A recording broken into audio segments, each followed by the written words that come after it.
دلوقتي انا هكلمك عن حد هو فرهود في طبعه كده من الاخر، غلبنا معاه وضحكنا كتير قوي. هكلمك عن اقول لك ايه؟ طيب انا نقوله تفتح حفيظ حافظ، نقوله كتكوت ابو الليل، نقوله عوكل برو عبد التواب الجن، نقوله الليمبي، نقوله محمد سعد. انك تضحك حد ده صعب قوي. لقطة ايوه زميلي، خد لك لقطة لقطة لقطة طفرة في جيلي، ايوه انا فلتة فلتة لقطة ايوه زميلي، خد لك لقطة لقطة لقطة في الحلقة، ايوه فاكك انا شفرة. شخص من بداية ظهوره وهو جبار. وعلى فكرة بداية ظهوره مش فيلم الناظر، بداية ظهوره في حاجات أقدم من كده. يعني هو هحكي لك ستوري بسيطة جدا. أنا النهاردة من الآخر بتكلم عن محمد سعد والجولدن ايرا، ومحمد سعد والفترة الذهبية بتاعته من فيلم الناظر لحد فيلم بوشكاش بالنسبة لي على الأقل.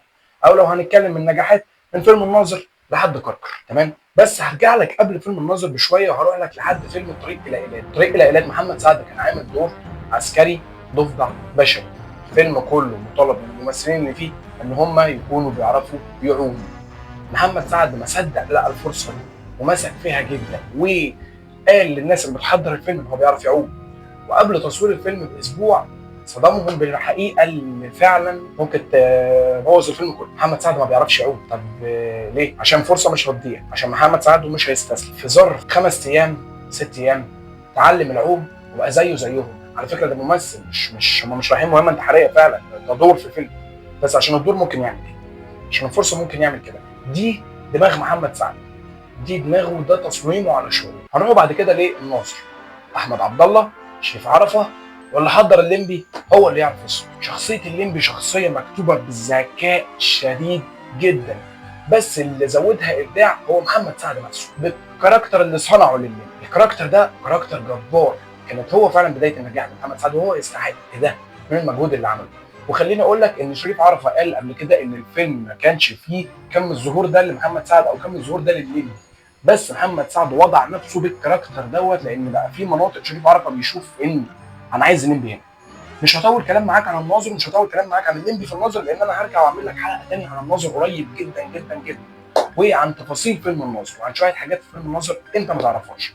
بس خليني اقول لك ان بعد كده طلعنا من الناظر ببومين كبير جدا لمحمد سعد ل 55 اسعاف بحلمي وسعد. وعلى فكره هو كان ديو حلو جدا، فيلم على قد ما هو اخراجيا وتاليف وتمثيل هو مش الواو، بس لا هو ادى الغرض منه. فيلم كوميدي، فيلم شبابي في وقتها. انا لحد دلوقتي مستني 66 مطاف عادي، اللي هو مش هيحصل خلاص، بس يعني محدش عارف بكره في ايه. الفيلم كان كويس جدا. بس خليني انط معاك نطه خفيفه كمان. السبكي، وائل احسان، احمد عبد الله، الليمبي، بوم. حرفيا اللي عايش الفتره ديت هيعرف يعني ايه الفيلم دوت عمل تغيير جذري في السينما، عمل قلبان في الشارع حرفيا. مع ان الفيلم اخراجيا هو مش اقوى حاجه، وهثبت لك بعد كده مع نفس المخرج ونفس المؤلف ونفس الممثل ونفس الشخصيه في الفيلم اللي بعده. بس خليني دلوقتي معاك في الليمبي. الليمبي فيه حدوته حلوه جدا، ان قفله الفيلم مش هي اللي انت شفتها في الفيلم. انا حكيت لك قبل كده في حلقه هسيبها لك في الرابط تحت، تقدر تتفرج عليها وهتفهم الموضوع كله. بس خليني اقول لك ان قفله الفيلم مش هي وعبله كامل المفروض ان هي بتموت. روح اتفرج على الحلقه اللي فاتت وتعالى انا هتلاقيني بكمل معاك، او كمل الحلقه وروح اتفرج على القصه ديت لان هي هتعجبك جدا. خليني اقول لك ان الليمبي عمل نجاح كبير جدا. الشخص دوت بيتعب جدا في الفيلم، تمثيل بيمثل، اداء بيدي لك، كاركتر حلو جدا، وهو ان كاركتر طول الفيلم، لان في ساعات ممثل ممكن يهرب منه الكاركتر، تمام؟ ودي نقطه حصلت مع ممثلين كتير جدا جدا جدا.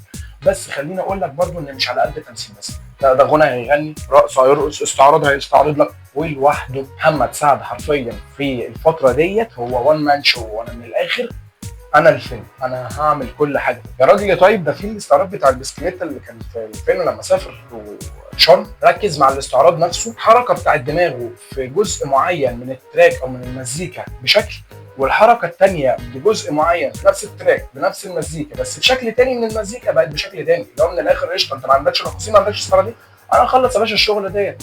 عايزين مطرب، يلا بينا برضه، انا مفيش مشكله عادي. عايز ممثل، موجود برضه معاك، مش هزعلك في حاجه، عادي قشطه تمام. وبالعكس بمثل حلو وبغني حلو وبرقص حلو كمان، انا عايز ايه تاني؟ فاهم حاجه؟ فده محمد سعد، ده المجهود اللي كان بيعمله، حرفيا كان بيتمرمط، بس على قد ما كان بيتعب على قد ما كان بيدينا حاجه حلوه جدا جدا جدا جدا. ما كانش بيكسل، ما كانش بيستسهل الموضوع، كان بيتعب على كل حاجه. عشان يخرج من الليمبي ندخل في اللي بالي بالك 2003، بس بدل السبكي العدل جروب، واللي بالي بالك ديت اللي مقصود بيها الليمبي 2، بس عشان شركه الانتاج اتغيرت فالاسم ما بقاش من حق العدل جروب ان هي تكون الليمبي 2. فمن الاخر اعتمدت على ذكاء الشعب المصري، واللي هو اللي بالي بالك، فاهم حاجه؟ اللي هو مش هنقول لك يعني. هنا خليني ارجع لك للنقطه بتاعت الليمبي، ان انا قلت لك ان الفيلم دوت اخراجيا ما كانش اقوى حاجه، بس تعالى اتفرج على اخراج اللي بالي بالك واخراج الليمبي. لا، في هنا شويه شغل في الاخراج باين جدا، في الكاميرا من الاخر بتنطق، مش كادر وخلاص ظهر قدامي بشكل عشوائي والمشهد بيخلص فجاه وبيبدا فجاه وما اعرفش المشهد قفلته فين. لا، هنا في فويس اوفر، في هنا جي كات، في الكات، الحاجات دي هشرحها لك قدام. بس خليني اقول لك ان الجي كات والاير كات ان الصوره بتكمل معاك بصوت مشهد قديم، او الصوت بيكمل معاك من المشهد اللي لسه هيخش. دي حصلت في نقطه الفويس اوفر اللي حصل لمحمد سعد وصابت الثاني، لما سمعنا كلنا فويس اوفر وصابت خلاص مشي. الكلام ده بيفكر فيه صوت ضحكه البنت وهو بيلعب معاها في الاوضه، والصوت عالي جدا والكادر جايب على الفيلا كلها ان خلاص البيت بقى فيه سعاده. ده كل ده شغل اخراج، شغل الكادرات الواسعه، شغل الكلوز اللي موجود للسجن، للكاركتر بتاع حسن حسني، للمين كاركتر بتاع الفيلم بتاع محمد سعد. نقطه ان انا بلعب دبل كاركتر ليه محمد سعد برياض المنفلوطي والليمبي، وانا ما حسيتش ان ده دخل في ده، يعني الاثنين دخلوا في بعض تمام، احنا متفقين، بس ده حد وده حد، وهو قادر يميز لي بين ده وبين ده بكم تفاصيل مرعبه، في المشيه، في الصوت، في النظره، في الطريقه بتاعت الكلام، في توناليتي الصوت نفسه، في توناليتي الكلام، في الفوناتكس بتاعت الكلمه، طريقه نطق الكلمه. كل ده محمد سعد عمله، كل دوت مفيش حد هيجي يقوله لك. مع عبله كامل اللي عملت دور صغير بس دور حلو جدا، دور بالنسبه لنا من العلامات. فبعد المجهود ده كله في اللي بالي بالك قفلنا الليله، برضه عمل اعلى ايرادات، وبرضه كان هو رقم واحد في شباك التذاكر. قفلنا الليله، لا لسه المجهود بيتعمل لحاجه ثانيه، انا عايز اقرب من الشارع اكتر. ورحنا ليه؟ عوكل برو عبد التواب الجن، عوكل برو عبد التواب الجن، وكاركتر جديد تماما يظهر على الشاشات وهو قطاطا. قطاطا برضو من الحاجات اللي عملت بومينج في السينما، حاجه من الاخر. محمد سعد فيه هي ميزه ليه وعيب للي شغال قدامه، وميزه للناس اللي بتتفرج، وهي ان هتقف قدام محمد سعد هتضحك مهما كان ثباتك الانفعالي قدامه كممثل، انت هتضحك عافيه. ده حصل مع حسن حسني الله يرحمه، حصل مع طلعت زكريا الله يرحمه، حصل مع تقريبا 99% من الممثلين اللي وقفوا قدام محمد سعد هم اتقتلوا من الضحك من محمد سعد نفسه في التصوير، واحنا ناس بتتفرج اتقتلنا ضحك على كل اللي بيعمله محمد سعد قدامنا في الشاشه. فدي ملكه عند الراجل، بس هي عيب. مهما كنت قادر تمسك نفسك في اللوكيشن، مهما كنت قادر تمسك نفسك في المشهد، والله لا هتضحك وبتضحك، فهي ماشيه كده. بس هنا في عوكل ظهر معانا الكاركتر بتاع قطاطا، اللي للعلم هو ما كانش اول مره يظهر بيه. هو الكاركتر بتاع قطاطا دوت ما كانش اول مره يظهر بيه، ظهر بيه قبل كده في مسرحيه رد قردي، هو واشرف عبد الباقي وياسمين عبد العزيز، مسرحيه قديمه شويه، هو وكان معاهم شريف منير.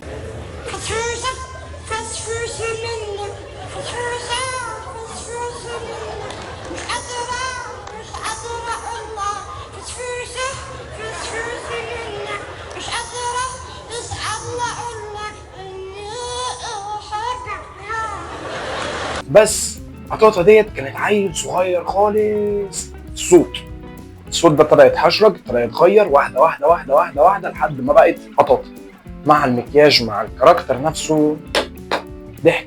بس هنا محمد سعد حب يلعب على اللازم، حاجه الكاركتر بيقولها طول الفيلم، في كل ما كان يقدر يقولها فيه بيقولها فيه، واللي هي كانت في عوكل انت عامل ايه دلوقتي، مره في الثانيه في الثالثه في الرابعه في الخامسه، عشان تلقط مع الناس في الشارع.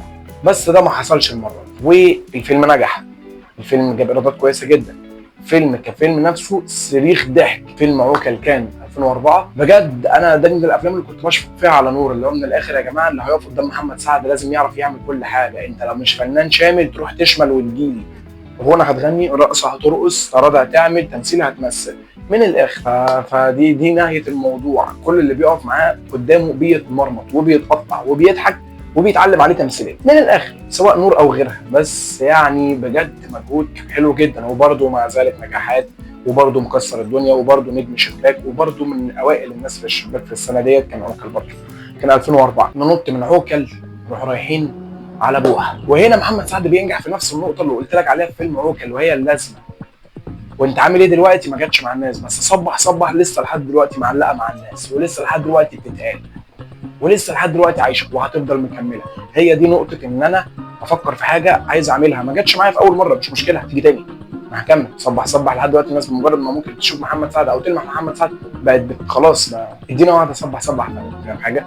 فهي دي من نجاح دوت، من ما جاتش معاه بالحظ، ما جاتش معاه كده، مش حاجه اتكتبت ولفقت يلا بينا نجرب، لا خالص، هي حاجه اشتغل عليها. وده الدليل اللي انا قلت لك اشتغل عليها من فيلمين كمان قبل كده، مش بس عوكل، كمان من اللي بالي بالك اشتغل عليها بلازمه تانية وما جاتش، بس جت هنا في بوحه.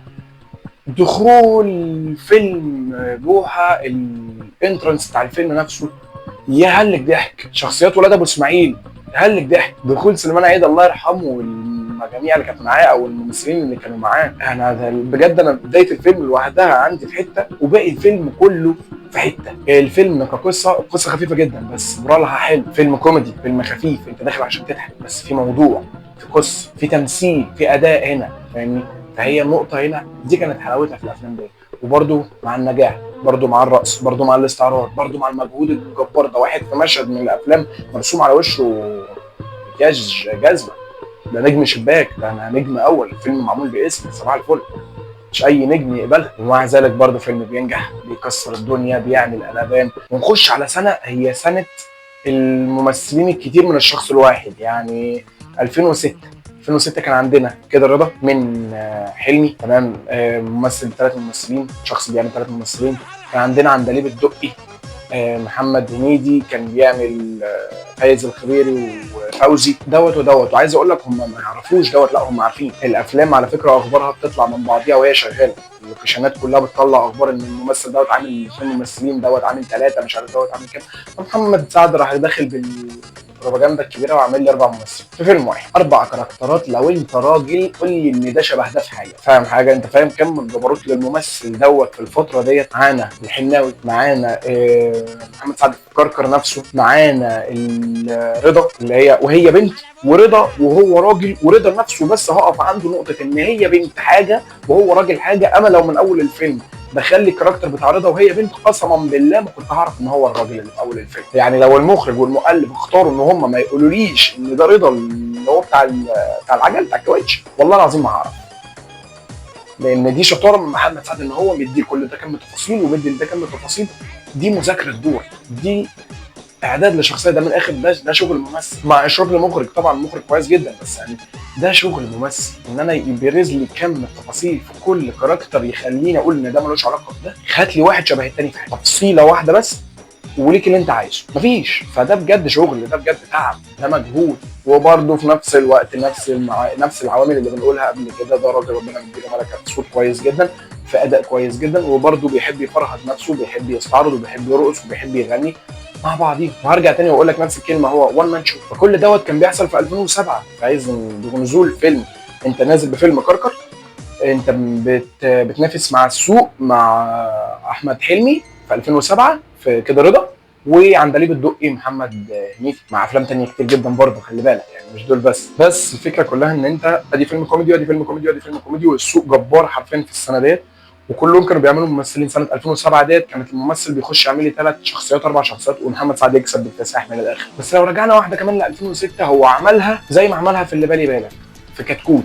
كتكوت هو عمل شخصيه كتكوت ابو الليل، وعمل يوسف قري، نفس اللعبه لعبها في اللي بالي بالك. هو شاطر بصراحه في اللعبه ديت، نقطه ان انا شفت يوسف الشخص الجد اللي ما بيهزرش، اللي القتله في ضحك شويه بس ايه، تمام شفته. وشفت كتكوت، وبعد كده شفت كتكوت وهو عامل يوسف، فالموضوع اختلف. يعني انا واحد من الناس بصراحه بامانه الله، والله انا بعمل الحلقه ديت وبراجعها، انا اشفقت على حسن حسني. يعني حسن حسني الله يرحمه، على قد ما هو جبار بس على قد ما انا اشفقت عليه بامان من الناس اللي تعبت معاه جدا في مشواره. خليني اقول لك ان دي من ناحيه الايرادات هي كانت نهايه الجولدن ايرا لمحمد سعد، كانت نهايه الفتره الذهبيه في الايرادات لمحمد سعد. بس بعد كده اتعمل فيلم شبابي، اتعمل فيلم حلو شويه، وهو فيلم بوشكش. فيلم بوشكش بالنسبه لنا احنا هو لسه عايش معانا لحد دلوقتي. مين ما بيحبش بوشكش؟ مين ما بيتفرجش على بوشكش ويضحك ويتقتل ضحك؟ بس خليني اقول لك ان بوشكش اللي انت بتشوفه برده دلوقتي مش هو بوشكش اللي اتصور، لان فيلم بوشكش اتصور منه قيمه 30 دقيقه من الفيلم يعني الفيلم مدته ساعه، هو اتصور منه نص ساعه، يعني نص الفيلم اتصور في كوبا مع ابطال مختلفين خالص، منهم ان كان فيهم الله يرحمه استاذ طلعت زين. النسخه دي راحت فين معرفش، والمخرج اتغير، ولما المخرج اتغير حصل تغيير على الورق. اللي مؤلف الفيلم للعلم هو احمد فهمي. والنسخه اللي انا شفتها بالنسبه لي من بوشكاش هي نسخه مرضيه جدا، نسخه حلوه جدا. ما عملتش النجاح المعتاد لمحمد سعد في الايرادات، بس كانت نسخه جباره جدا. بعد كده احنا رحنا في سلسله من التخبطات كبيره جدا جدا جدا، بسبب ان محمد سعد مغيرش من جلده، لان السوق اتغير. السوق اتغير من دخله الكوميدي اللي فتحها علينا محمد هنيدي واحده واحده، للدخله بتاعت الاكشن اللي فتحها السقا، واحده واحده للدراما اللي ابتدت تنزل من عز في بدل فائد، في فاصل ونعود من كريم عبد العزيز، وهكذا، والخ الخ الخ الخ. السوق اتغير من الكوميديا، ومحمد سعد قرر ان هو يكمل كوميديا. والفتره ديت حلمي نفسه غير، حلمي نفسه في الفتره ديت عمل لي اسف على الازعاج، وعمل لي عسل اسود، وعمل لي الف مبروك، ما لعبش على اللعبه ديت. الاثنين اللي قرروا ان هم يكملوا كوميديا هم محمد هنيدي ومحمد سعد، واعتقد عند سعد ان ده ما كانش اكبر قرار صح.